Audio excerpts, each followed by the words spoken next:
Assalamualaikum warahmatullahi wabarakatuh. Perkenalkan, nama saya Willa Widya Putri, NPM 19 14 15 10 35 dari jurusan Kehutanan kelas A.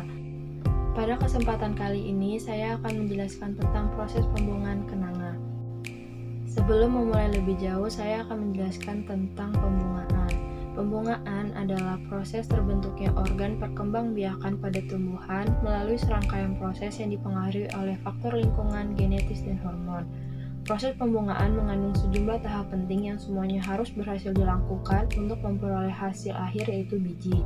Proses pembungaan tanaman, terutama pada tanaman tahunan, berlangsung melalui tahapan yang sangat kompleks. Secara fisiologis, proses pembungaan ini masih sulit dimengerti. Hal ini disebabkan kurangnya informasi yang tersedia. Hal pertama yang akan saya bahas adalah klasifikasi. Klasifikasi kenanga termasuk dalam kingdom Plantae, division Magnoliophyta, class Magnoliopsida, order Magnoliales, family Annanaceae, genus Kananga, dan spesies Kananga odorata.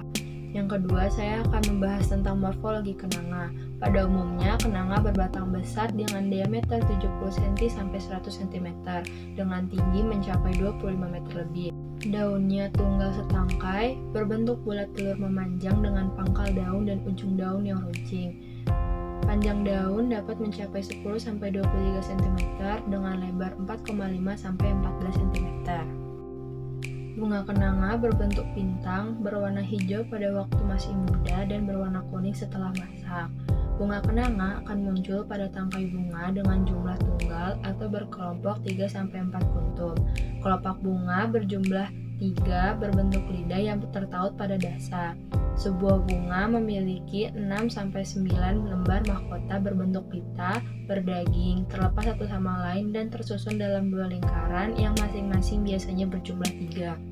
Kenanga memiliki dasar bunga berbentuk bundar pipih dan mengembung, benang sari berjumlah banyak, tangkai pendek, dan tersusun dalam gulungan spiral. Kotak sari berbentuk tiang, terdiri 2 sel, bersifat menempel dan membelah memanjang. Bakal buah berbentuk oblong dan bakal bijinya berjumlah banyak serta menyebar pada sisi-sisinya. Yang ketiga ada habitat. Kenanga mudah tumbuh di daerah dataran rendah mulai dari ketinggian 25 sampai 1000 meter di atas permukaan laut. Awalnya kenanga hanya tumbuh di hutan-hutan, tetapi seiring berjalannya waktu banyak yang membudidayakan kenanga. Kenanga dapat tumbuh di tanah subur, terutama tanah aluvial. Kenanga dapat berbunga lebat jika berada di ketinggian 20-700 meter di atas permukaan laut dengan iklim yang panas dan lembab. Sekarang kita akan masuk ke dalam proses pembungaan.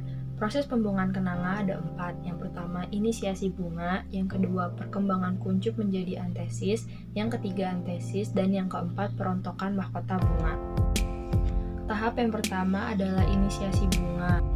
Inisiasi bunga adalah tahap ketika perubahan morfologis menjadi bentuk kuncup reproduktif mulai dapat terdeteksi secara makroskopis untuk pertama kalinya.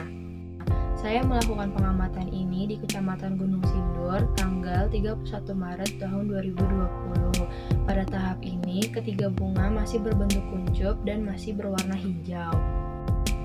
Tahap yang kedua adalah perkembangan kuncup menjadi antesis, ditandai dengan terjadinya diferensiasi bagian-bagian bunga.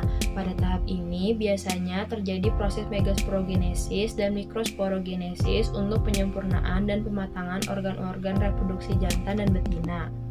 Pada tahap ini, seperti yang terlihat di gambar, 2 bunga sudah mulai terbuka kelopaknya, sedangkan yang satunya masih belum terlepas antara kelopaknya. Seperti yang terlihat pada gambar, 2 bunga yang sudah terbuka kelopak pada waktu sebelumnya mulai terbuka mahkotanya, sedangkan bunga yang satu baru saja terbuka kelopaknya. Tahap yang ketiga adalah antesis. Antesis merupakan tahap ketika terjadi pemekaran bunga. Biasanya, antesis terjadi bersamaan dengan masaknya organ reproduksi jantan dan betina, walaupun dalam kenyataannya tidak selalu demikian. Ada kalanya organ reproduksi baik jantan maupun betina masak sebelum terjadi antesis atau bahkan jauh setelah terjadinya antesis. Seperti yang terlihat pada gambar, mahkota bunga terus-menerus memanjang dengan warnanya yang masih hijau. Sampai tiba waktunya akan muncul warna kuning pada mahkota bunga dari ujung mahkota sampai ke pangkal, dengan masih menyisakan sedikit warna hijau di pangkalnya, dan juga bunga mulai mengeluarkan aroma khasnya. Ketika bunga telah masak utuh, mahkota bunga akan kuning secara sempurna. Biasanya pada tahap ini bunga akan dipanen untuk diolah lebih jauh. Tahap yang terakhir adalah perontokan bunga. Pada tahap ini, mahkota bunga telah rontok dan hanya menyisakan kelopaknya saja. Kesimpulan yang dapat diambil dari proses pembuangan kenanga adalah bunga kenanga yang memiliki nama ilmiah Cananga odorata membutuhkan waktu yang cukup lama dalam tahap antesis hingga akhirnya rontok.